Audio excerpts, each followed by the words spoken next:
Yo, what's going on, guys? It's your boy. Welcome back to another video. So today we're going to be talking about Tom Cruise's latest blockbuster movie, Mission Impossible: Dead Reckoning Part 1. That name is a little bit of a mouthful, but it is also that full of action. Modded Movie Review. Okay, after that terrible segue, I'm going to go ahead and get right into this movie. But before I start talking about it, I want to go ahead and issue a spoiler warning for one, and for two, I want to give a quick disclaimer. I have never seen any Mission Impossible movie before this one, and I also haven't seen like almost any spy espionage movies as well, so like I have nothing to really compare this to. So if I'm saying like, oh my god, these are the greatest action sequences I've ever seen, keep that in mind, take that with a grain of salt. I haven't seen a whole lot of action movies. And I also want to go ahead and say, before anybody's like, oh my god, why are you watching a movie that is the 7th in its franchise without seeing any of the other ones first? For one, did not know it was the 7th movie in the franchise. I thought it was like maybe the 3rd. And for two, I like watching movies and seeing if they'd be able to stand alone on their own. I did this earlier in the year with Fast X without seeing the majority of the Fast and Furious movies. And I think that it's a whole lot of fun because if you watch a movie and you know everything that's going on already, I feel like that could take away from the fun of it. And obviously, it adds more to people who have seen the other movies. But I also think that it does a good job of like, if it can grab your attention and really make you care for these characters in a single movie, it's doing a great job. And that being said, they did that with this movie. So I'm going to go ahead and quickly compare it to Fast X because big franchise movie, a lot of interesting kind of similars that are, things that are similar to each other. So right off the bat, I want to go ahead and say, for some reason, someone in Hollywood this year decided that they're just going to completely destroy Italy for some reason. And I think that it's really weird. So for those of you that haven't seen Fast X, there is a scene where they are having a chase and there's a gigantic nuclear bomb rolling around the streets of Venice. And in this movie, there is a car chase that is taking place in those exact same streets in Venice. And something that's really interesting is like, there is a really big, important part of the chase scene in Fast X that takes place around this like specific staircase. And in this movie, it has the exact same staircase at this exact same like time. And it is so interesting. It was so cool.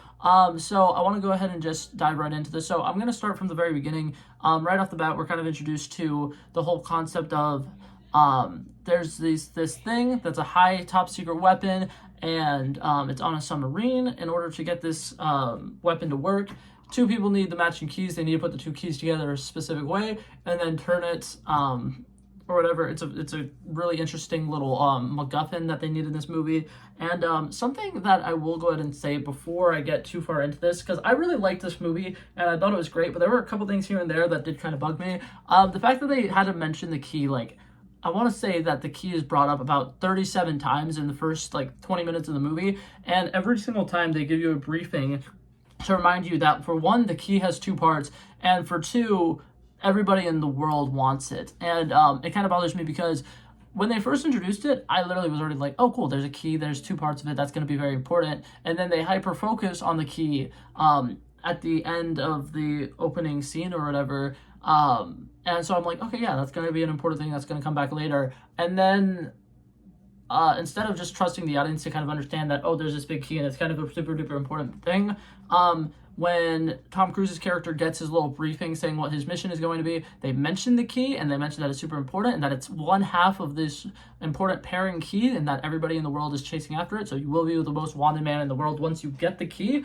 And so that happens. And then later in the scene, we're watching a bunch of like political people having a conversation about this super duper dangerous weapon, the Entity. That's kind of like the main villain of the movie a little bit. And they once again mention the keys. There's two keys, there's two halves to the keys, and the only way to tell if the key is real is if you put the two together. And they will tell you that about 17 more times in the next 25 minutes. And that's like I said, very minor thing, but I feel like they were really spoon-feeding us information in this movie a little bit. And I'm not going to say that it's a problem, because I think overall it actually really did not impact the story much. The action sequences in it are still all amazing. All of the characters in it are really, really good. I will say this, 90% of the time I watch a movie, I will not remember the characters' names. I remember the majority of the characters' names after watching this movie, which is like really, really interesting to me, because all of these actors are doing a great job being in character, that even though, like, I'm a Marvel fan, I see Haley Atwell, a lot of times I'll be like, oh, that's Peggy Carter. And then, like, same thing with Palm Clementif is in this movie. Almost every time I see her, I'm like, oh my god, that's Mantis. But, like, and this movie, they do such a great job portraying the character that they are, that, like, I don't even see, like, the actors who are playing them or the actresses that are playing them. I see the character. They are embodying who they're supposed to be incredibly, incredibly well. And it is insane to me how great they did. So, like, that, huge props to that. I remember, what's it called? Haley Atwell, her character's name is Grace. Tom Cruise, his character's name is Ethan. What's it called? There's a Luther guy who's very important. There's an Elsa person who's very important. Gabriel, the, like, main human antagonist of this movie. They all are, like, interesting enough and so, like, personally, like, involved in the story that, like, I remember their names. And I know that to some people that's, like, a very minor thing, but if you watch my movie reviews, 90% of the times when I'm talking about specific characters, I have to say, oh yeah, the character that blah blah blah plays in this movie is really good or whatever. But in this movie, I can actually say, like, the characters' names when talking about certain things that they do, which I think is pretty cool. But yeah, that being said, I'm still going to say Tom Cruise 17 times. I'm going to say Haley Atwell at least 70. This movie was great. This movie is fantastic. So the opening scene takes place on a submarine. Something happens. Everybody on the submarine dies. Then we go to the scene where Ethan gets, what's it called? His little mission statement, and he gets it.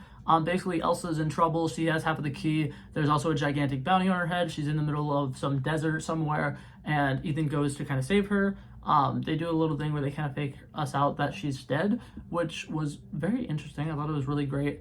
And that was fun. That was a nice, cool little spy espionage thing, and I really liked that. And then we start seeing some of the face switching madness, which I think is really, really cool. Tom Cruise breaks into the conversation where the political people are talking about the key and basically explaining the entire plot of the movie for us who don't understand it. He goes in there and he kind of like gas bombs them all and has a conversation with the guy who's in charge of the Mission Impossible force in it. And what's it called? He explains to him, hey, this key is very, very important. I need to know what this key does, and you're going to tell me what it does. And I think that he doesn't tell him, and so he's like, okay, fine, well, you're not getting the key until I know what it is, and stuff like that. So that was a lot of fun. Now we get to the sequences that I really love. So now there's this huge scene in an airport, which is absolutely beautiful. I will say this, all the sets in this movie are great. There are so many cool cinematic shots. The scene where Tom Cruise is sprinting through a room full of candles is so beautiful. I think that that's in some of the trailers, and you can probably see it. Beautiful cinematography. It looked amazing. But now back to the airport sequence. So this is kind of where the big, main, I want to say, battlefield is. Here is where we get introduced to all of the people who are a part of this. So there's people who are a part of the American government, the FBI or whatever, that are chasing Ethan Hunt. And is that his last name? I was saying Ethan Hunt. Tom Cruise's character. I know his name is Ethan. I'm just going to stick with Ethan. And what's it called? So we get introduced to the fact that the FBI is after him, and there's a bunch of American people who are looking for him. And then we get introduced to his two buddies who, if you've watched the other movies, you probably know who they are already. Luther and the other guy who, I will be honest, that's the one name that I do not remember. His last name is Dunn, though.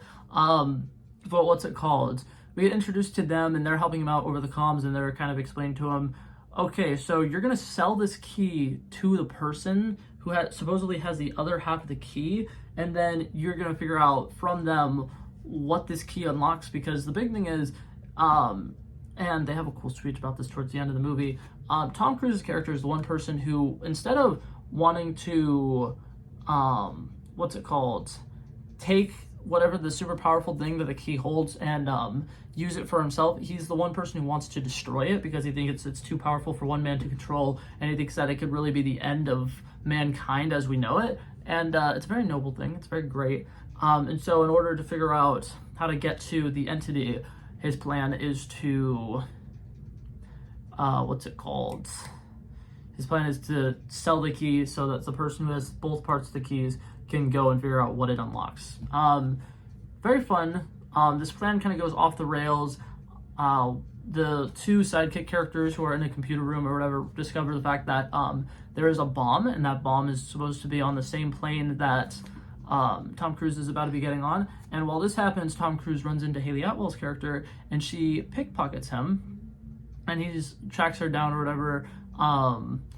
There's a lot of cool conversations with them. There's a lot of really nice moments, and I think that their chemistry is really good. Literally from the first interaction that they have together, it's just fantastic. They play off of each other incredibly well, and it's actually really funny. Like, they have a lot of great comedy in here, which I was not expecting. I was expecting this to be like a super duper serious movie, but those two, anytime they're on screen together, there's a lot of funny moments going on. And I think that Haley Atwell's acting performance in this is fantastic, because when you think of Tom Cruise, you're like, that's a big actor, that's a huge guy, he's on screen, he's a very powerful force. And then Haley Atwell like steals the show from him in multiple times throughout this movie, and she's also just such a force when she's on the screen, and she's so powerful, she's so funny, she's so charismatic. It is amazing. Her acting in this is phenomenal, very captivating. And what's it called? So there's this cool action sequence that goes on in the airport. They have to figure out how to set off a bomb, and that was another thing that really bothered me. Is one of the riddles, because this bomb is like activated by riddles or whatever, deactivated by riddles. One of the riddles is what's always coming but never arrives, and that is like one of the most basic like children riddles, and none of them knew it except for Haley Atwell's character, and that was really bothering me, because I'm like, what? Because like, I thought that it's implied that like if they're spies, they're like super smart, and that was a moment where it's like they have a bomb, it's ticking down, they have 5 minutes, they need to figure out all these riddles, and it takes them like a minute and a half to come up with what is always coming but never arrives. And I thought it was really weird. But yeah, so like I said though, this scene is also to kind of like set up everybody who's at play. So I mentioned the FBI guys. Gabriel shows up, who he's kind of like the main bad. They kind of tie him into something with Ethan's past, which to me feels incredibly forced, but I've never seen the other movie, so I don't know if it was forced or not. But the majority of the times where he's like being described as a threat, it's literally just other people being like, Gabriel's a threat, and he's such a top secret person, and he's doing so many things that like people can't even imagine, all of the evil things that he's done and whatnot. And to me, it just felt really weird, because it's like the way that they were describing him basically made it sound like he was like somebody like Tom Cruise's character and the people who are on his team. So I'm like, am I supposed to be intimidated by him? He's literally exactly what you guys are. Like they basically are describing him as like a ghost, and they've also described Tom Cruise and everybody on the Impossible Missions Force as ghosts. And I'm like, that's not, he doesn't seem very scary to me based off of what they're describing. And then it doesn't help that the actor who's playing him is giving off very like Antonio Banderas vibes, and Antonio Banderas can be a badass, but like there's also a lot of moments where he's just like, he seems like he's a guy who's like gonna be smiling and having fun, and he's not. But like, it's just the vibe that he gives me off is like not as intimidating, because he's kind of a know-it-all. He works with the entity to kind of predict futures and see what's going to happen. And I will say this, something that they do really good with his character is there's a sequence where everybody is in a room together, and he's explaining to them what's going to happen in the next 4 hours or something like that, and he word for word, beat for beat explains literally everything that we see for the next 15 minutes of the movie. But because of the way it's set up and the way that they film it, and the way that they like pace it, it's still super suspenseful. You have no idea what's going to happen. It's still really scary. When the big shocking thing happens, it is actually still shocking, despite the fact that the villain of the movie said that it's going to happen. And I thought that they did a really good job with that. That aspect worked really well. The pacing of this movie was also really good. Like, I was on the, I'm not gonna say I was on the edge of my seat the entire time, but I was entertained the entire time, because whenever there was any like, there wasn't any action sequences that were like, oh my god, this is really cool, there was some cool character moments, like with Haley Atwell being introduced to like the spy world, because she's just a regular thief. She's not like a spy like everybody else in this movie, and they do a great job with that. Like, she really feels like a very just human person who gets caught in this spy world, and it's a whole lot of fun. That's great. Everything with that works really well. Palm Clementif is fantastic in this. She, I think, only gets like 2 or 3 lines of dialogue in the entire movie, and she's just such a badass almost the entire time. There's a car chase scene where she's chasing them down in a giant armored truck, and she's just having a blast, and you can tell, and it's a whole lot of fun. And then when we see action sequences with her fighting with the sword, such a badass. She's doing like literally amazing, and it's a whole lot of fun. It's really cool. At the end of the movie, there's a twist, and she's on the good side now, and not gonna say that that was very predictable, but that was very predictable that was gonna happen. That was fun.